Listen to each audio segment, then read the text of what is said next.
እኔ ተመስገን በህይወት እያለሁ ትሁቴን ሊጠልፉብኝ እኮ ነው። ቶም ተረጋጋ። እዚህ ከደረስኩ በኋላ የምን መረጋጋት? መሞትም ካለብኝ ለእሷ ስል ሞትላታለሁ። ወይ ልከተል? አባዬ አንተ እዚህ ታስፈልጋለህ። እባክህ ሁሉም ነገር በጥበብ ነው የሚሆነው። አባዬ ይሄ ጥበብ ሳይሆን ጠመንጃ ነው የሚያስፈልገው። በሉ ደህና ሁኑ። እንዴት ነው? እየተሻለ ነው? ደህና እየሆንኩኝ ነው። ዛሬ መጨረሻ ነው እዚህ ማድረው። አረ ችግር የለውም አይደል ጌቴ? አዎ ቤቴ እግዚአብሔር ነው።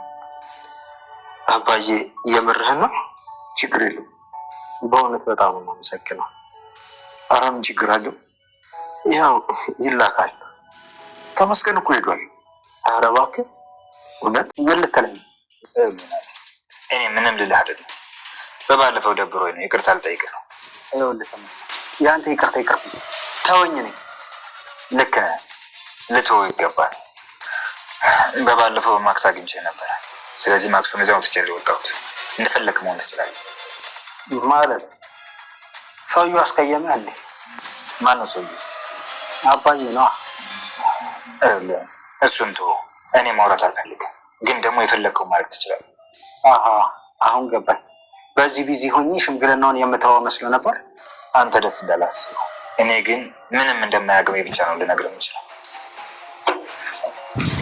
ሰላም ውድ ቻናል ቤተሰቦች፣ አስቱኒ ዛሬ ደግሞ በሌላ ቪዲዮ መጥተናል። ተወዳጅ የትሁት ድራማ ዛሬ ምን ተፈጠረ የሚለውን አብረን እናያለን።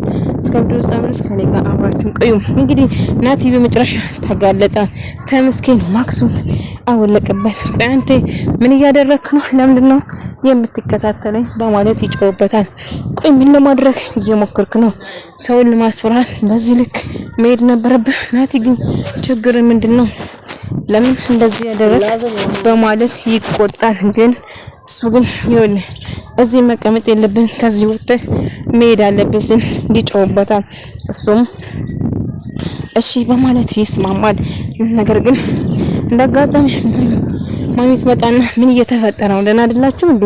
ምንድነው የምትጨቃጨቁ? ብላችሁ ስትጠይቅ አይ ምንም አይደለም፣ ምንም አልተፈጠረም በማለት ትለዋለች። ነገር ግን ተመስገን እያደረካል ነገር ያሳፍራል፣ ውጣ በማለት አይ እኔና ወንድሜ ውጭ ወጥተን እናወራለን እንጂ ምንም አልተፈጠረም በማለት ይነግራታል። በዛ የተነሳ በጣም ናቲ ተመስገን ይናደዳል።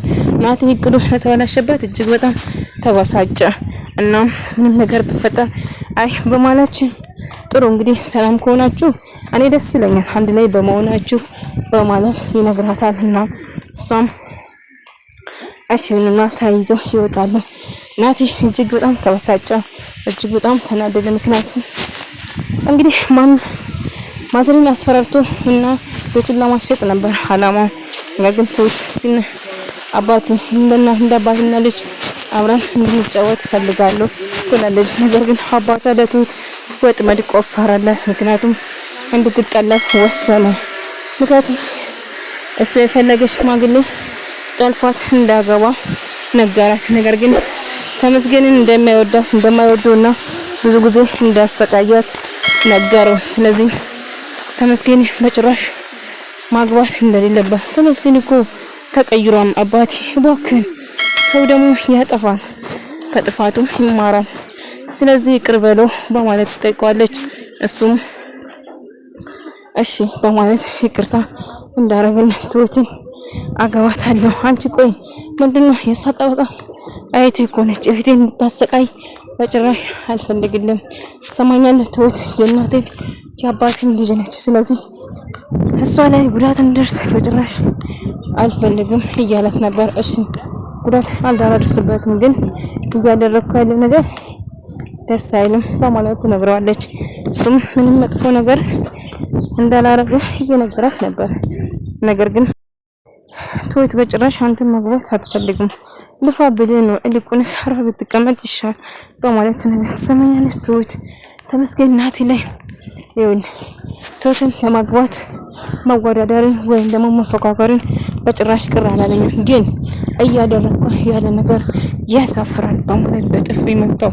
አንተ ማትረባ እንዴት እኔን ትመታኛለህ በማለት ይጮህበታል። ትሰማኛለህ ብቻ ሰውን ሌላ ነገርም አድርጋለሁ አርፈህ የማትቀመጥ ከሆነ ብሎ ይዝትበታል። እና ቆይ እሰራልሃለሁ ተመስገን እንደተጫወትክብኝማ በጭራሽ አትቀርም በማለት ናቲም ይናደዳል። ተመስገንም አርፎም እንደማይቀመጥና የማይቀመጥ ከሆነ እንደሚገል ቀድሞ አስጠነቀቀን እና አሁን እያደረግኩ ያለ ነገር አሳፋሪም አንድን ቤት እያጸዳች ነበር እና ግን ስለ እናቷ ስለ ቤተሰቧ እያሰበች ነበር። እንዴት ቤተሰቧ ማግኘት እንዳለባት የናፈቀችው እናቷን እንዴት እንደምታገኘው እያሰበች ነበር። በዛ ተነሳ በሀሳብ ተውጣናለችው እና አባዬና ማለት አንድ ላይ እያወሩ ነበር።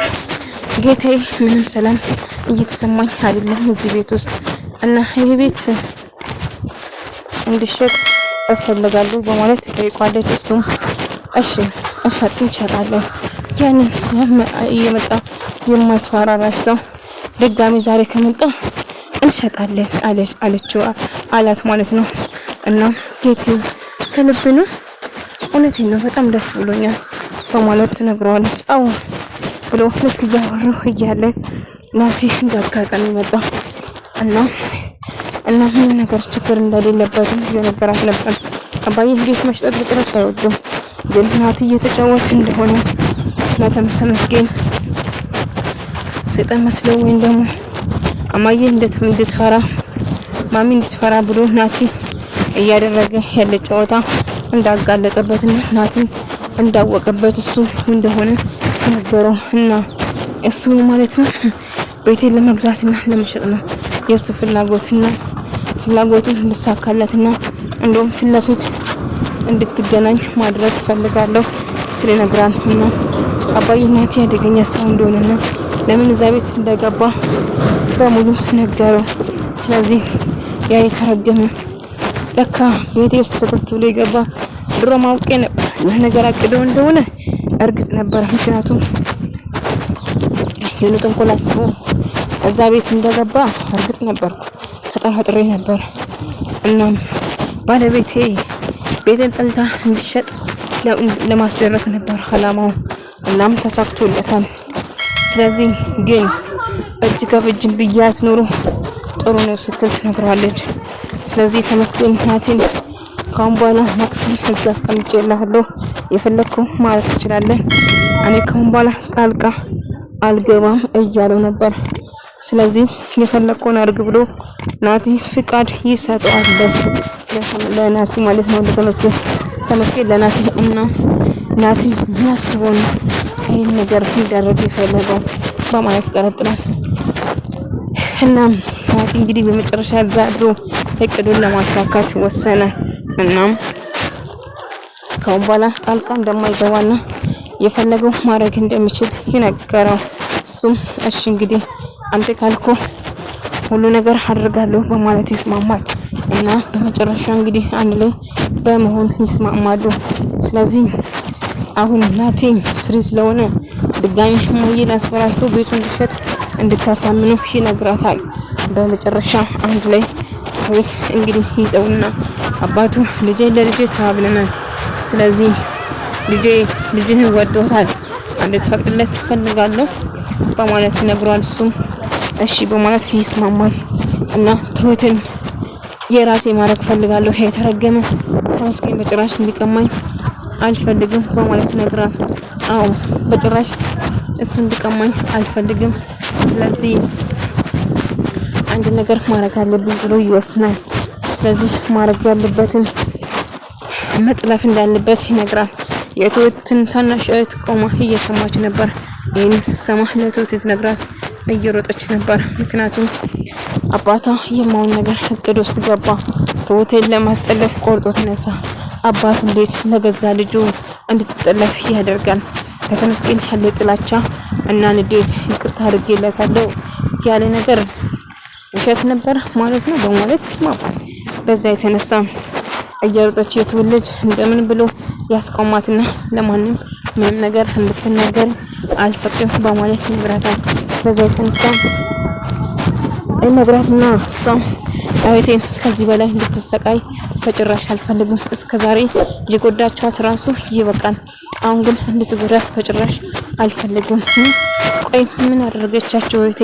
በቃችሁ፣ አሁን እሷን ማሰቃየት ይበቃችኋል በማለት እጅግ በጣም ትናደድና ትበሳጫለች። እሱም ዝም በይ ያንን ተመስገን በጭራሽ አታገባም ሚስቴ ትሆናለች፣ በቅርቡ ሽማግሌ ልኬ የራሴ ያደርጋታለሁ ሲል ይነግራታል።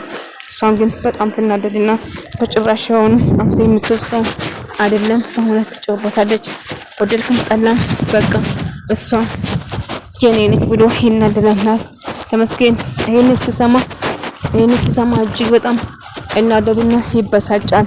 በዛ የተነሳ ትሁት ልትጠለፍ እንደሆነ ተመስገን ሲሰማ በጣም ደነግጥና ከዛ ሄዶ ትሁትን ለማዳን ይወስናል። አባዬና ቁጭ ብለው እያወሩ ነበር። እንደጋጣሚ ተመስገን ይመጣና መሄድ እንዳለበት ይነግራል። ወዴት ብሎ ሲጠይቀው አባዬ ትሁት ልትጠለፍ ነው፣ ስንት ዓመት የለፋው ስንት ዓመት የሆንኩትን በቀላል ላጣ አልፈልግም አባዬ፣ ትሁትን በጭራሽ ማጣት አልፈልግም፣ እዚህ ድረስ የመጣሁት እንኳን መታወቂያ ይዤ መጥቼ ነው በማለት ራሱ እንድትረሳው እያለ ነበር። ትሁትን ከማጣ ሞት ይመጣል እንጂ ትሁት የኔ ብቻ ነች አባዬ፣ ይሄ ነገር በቀላል የሚታለፍ አይደለም፣ መሳሪያ መሳብ ይሆናል፣ መገዳደልም ከሆነ ለትሁት ሞታለሁ እንጂ ትሁት ስንት ዓመት የለፋውበት እንዲህ በተካሻ ነገር ላጣት አልፈልግም ሲል ይነግራል። ተመስገን እባክህ ልጄ በጭራሽ እንድትጎዳብኝ አልፈልግም፣ ተረጋጋ በማለት ትነግረዋለች።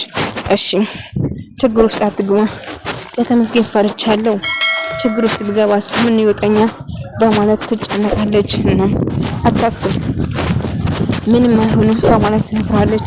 እንደአጋጣሚ ናቲ ይመጣል። ለዛሬ ብቻ እናንተ ጋር መቆየት እፈልጋለሁ፣ ከዛሬ ብቻ ነው፣ ከዛ እዚህ ለዛሬ መጨረሻ እዚህ አድራለሁ፣ ከዛ አላድርም በማለት ይነግራል። አድል ደብዳቤ እየጻፈች ነበር። እናም እየጻፈች እያለ እየተፈጠረ ነገር ባስከፋቱን ቤተሰብ ማጣትን ባስጨንቃት እንኳን በዛ የተነሳ እጅግ በጣም ሞራት ትጀምራለች። እናም አንድ ላይ ሞራት ትጀምራለች እና ስትመጣ አክስቷ እንደማትፈልጋትና አሳድጋ ብላ እንደጣለችው ያለችበት አካባቢ እንኳን መናገር እንዳልፈለገችው ጭምር ትነግረዋለች። በዛ የተነሳ ሁሉ ነገር አስረዳቻት እና የተፈጠረው ነገሩም ጭምር። እናም አንድ ላይ በመሆን ከነገረችው በኋላ ልጄ አንቺን ያሳደግኩሽ ነው፣ ባልወዱሽም ልክ እንደ ልጄ ያሳድግሻለሁ፣ ስለዚህ በጭራሽ ብላ ትነግረዋለች። እንግዲህ የትሁት እህት የሚባቷ ጋር አባቴ ታሳፍራለህ፣ እንዴት የገዛ ልጅ እንድትጠለፍ ታደርጋለህ በማለት ትጮህባትና ትናደድን። እንዴት ደፈርሽኝ ዝምበትኝ ዝላይ በማለት ትጮህባትና ይናደድበታል። አይ አባቴ እስከዛሬ ያልከኝ ነገር እችላለሁ፣ ግን በትሁት በጣም አናዳኛል እና አባቴ መሆን እንኳን እንድትወድ ለማድረግ እየሞከርኩ ነው በማለት ይናደዳል ማለት ነው።